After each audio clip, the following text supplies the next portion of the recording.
Hi hello welcome to Latha వంటిల్లు. కాకరకాయ వెల్లుల్లి కారం యమ్మీగా వేడివేడి అన్నంలో చాలా టేస్టీగా ఉంటుంది. ఈ కూరని ఇష్టపడని వాళ్ళంటూ ఎవరు ఉండరు. ఇక్కడ నేను వెల్లుల్లి కారం మిక్సీ చేసి కాకరకాయలకు కలిపి ఫ్రై చేసుకున్నాను. ఈ ఫ్రై చేసుకున్న దీనిలో ఇప్పుడు పుట్నాలు మిక్సీ చేసి బరకగా రఫ్గా చేసుకోవాలి. మరి మెత్తగా అవసరం లేదు. బరకగా చేస్తే పంటి కింద తగిలి తినేటప్పుడు మంచి టేస్ట్ తెలుస్తాయి.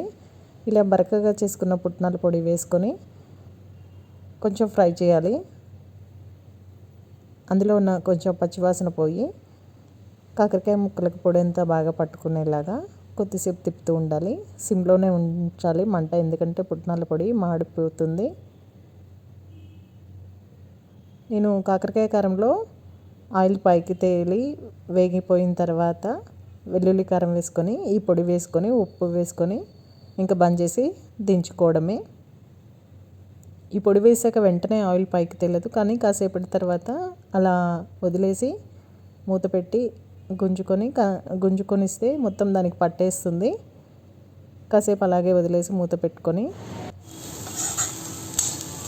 ఇప్పుడు మరి కాసేపు ఒక 2 నిమిషాలు ఉంచి కలుపుకుంటున్నాను. ఇప్పుడు మొత్తం బాగా పట్టేసుకుంది. ఇంకంతే అండి, మన కాకరకాయ పుట్నాల కారం రెడీ.